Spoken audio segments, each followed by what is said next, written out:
Hi, today is the 22nd day of Sivan, the 28th of June, and we're up to the 6th and 7th readings of Parshat Shlach. And we mentioned that at the end of the, almost the last thing that we read is the Parsha of Tzitzis.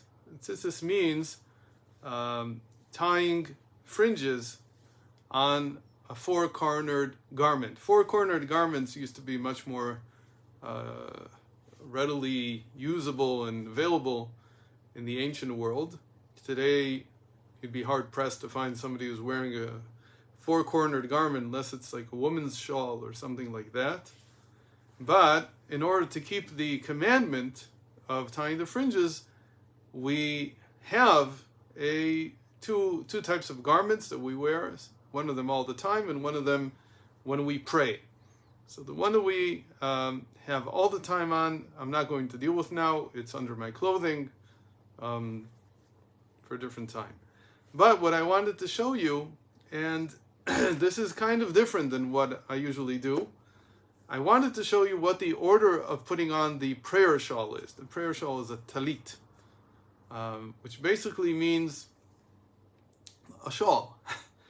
And it's just a four-cornered garment. So it's a piece of wool that's relatively large, as you'll see in a moment. And because it has four corners, it's a rectangle. On each one of the corners, we tie the tzitzit. And what I want to show you, this is, you could find many videos about this, I'm sure, on YouTube.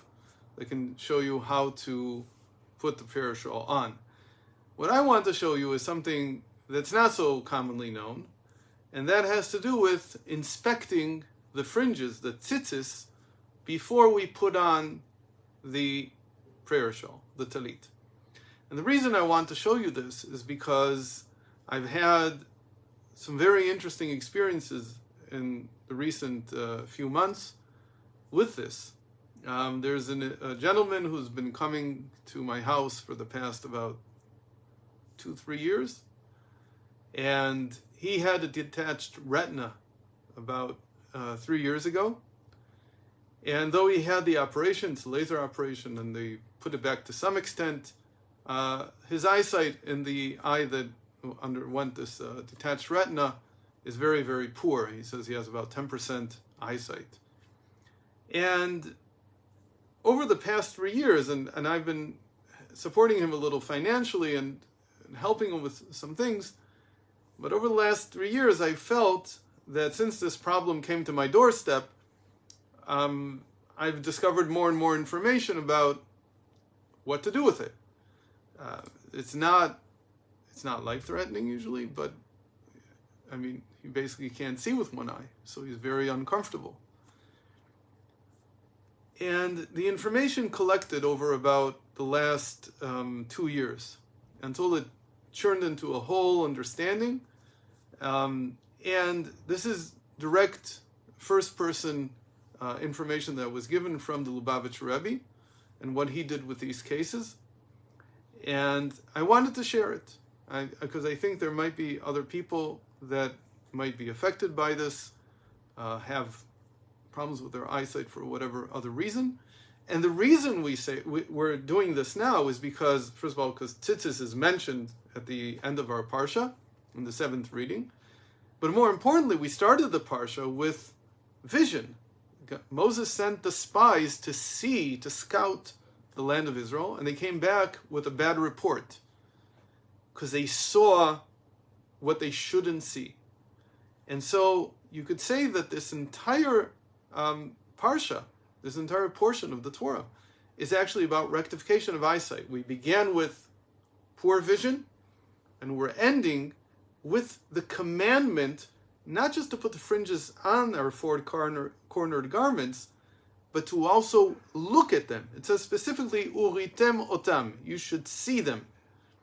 There's not many things that we need to see in Judaism. There's actually two major ones that we look at. The one is, which is every day, is the four-cornered garment, the tzitzis, the talis. And the other one is on Motzei Shabbat, when Shabbat ends, we do Havdalah, and then we look at the flame. That's for another time, not for now. But here we're going to focus on what the order of things is for putting on the talus. So this is, again, directly from people who had this experience with the Lubavitcher Rebbe, who had a problem with their eyesight. One of the people was someone who was actually a doctor, a surgeon, who towards the end of his medical training, he was hit very powerfully in one of his eyes, and he couldn't see at all. And he came to see the Rebbe, and the Rebbe told him what to do, and what I'm going to show you now is what the Rebbe basically told him. He told him some other things. Again, I'm not going to get into what he told him to do with the Havdalah, with the little ceremony that we have with the flame at the end of Shabbat, but I'll show you what he told him to do with the tzitzit.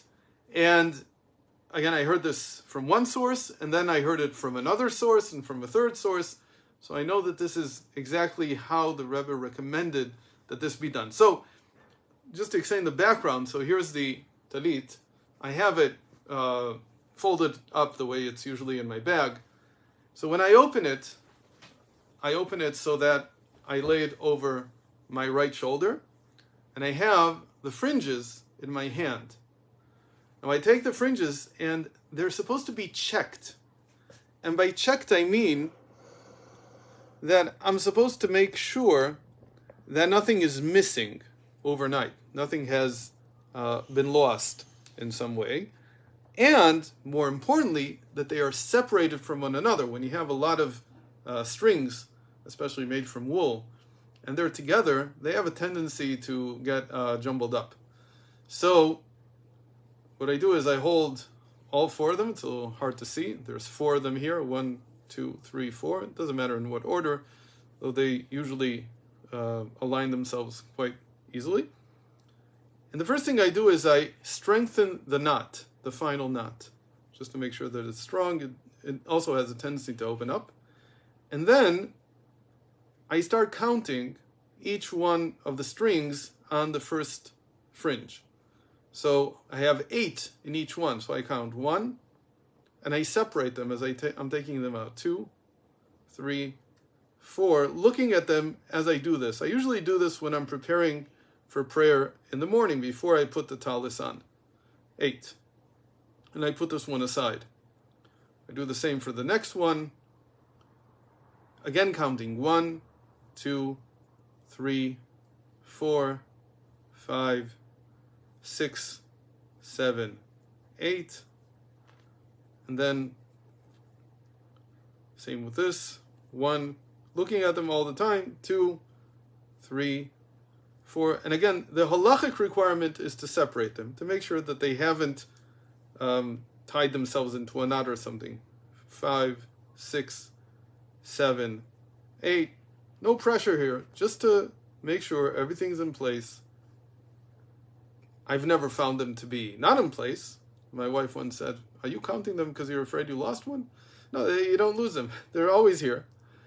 3, 4, 5, 6, 7, 8.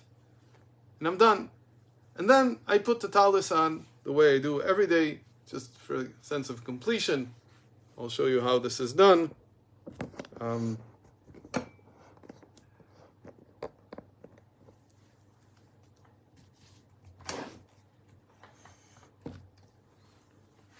So I take the 2 sides of the silk lining that we have, and I won't say the blessing now because I already did in the morning. Actually, I could, because this is a separate one. So I kiss both sides, and I pull it over my head. And this is the Chabad way of donning this, which is to put them on both sides, grab the left side and put it to my heart, and then cover my face but not my eyes with the right side, and say the blessing when I'm in that state, and then you just put them on. And then some people cover their head all of prayer, and some people don't. And that's basically it. Now, why am I telling you all this? Because remember I told you about this man who was coming to my door to receive help and so on. So after about 2 years, this was about 6 months ago, he showed up again. And this time I had already collected all the information and made sure that it was 100% correct. And this was the way that the Lubavitcher Rebbe told people to separate the strings and to count them 1 through 8 on all 4 fringes. And I verified and confirmed everything. And I told him, look, I knew that he had done another operation. It hadn't helped him. He was still seeing about 10%. He could just see between light and dark in his eye that had the detached retina. And I told him everything that I had learned, plus what it has to do with the Havdalah, but let's not get into that now. And I told him, look, what do you have got to lose? Try it. And that was about 6 months ago. The last time he came to me was about 3 months ago. And he comes up to me and he hugs me and he says, what did you do? It's a magic trick.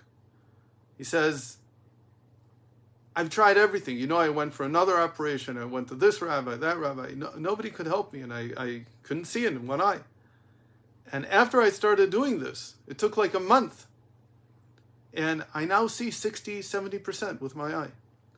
So this is not a story about a miracle, because I don't do miracles. I just transfer the information on. But I'm hoping that we can use this information that I've confirmed and is true, to help people who need help with their eyesight. And of course, the most important thing is to help with our eyesight, even if you don't have any. I have obviously glasses, but even if you don't have any special problems with your eyesight, the moral of our parsha is to see good, in everything, to see the godliness in everything. And so even if you don't have any physical problems with your eyesight, every day when you put on your talis, every day when you put on your prayer shawl, and you do this, then you're definitely helping yourself see the world the proper way, in the good way, and being able to see the good in life. So thank you very much for joining. Shabbat Shalom to everyone. Good Shabbos. Hope to see you again next week.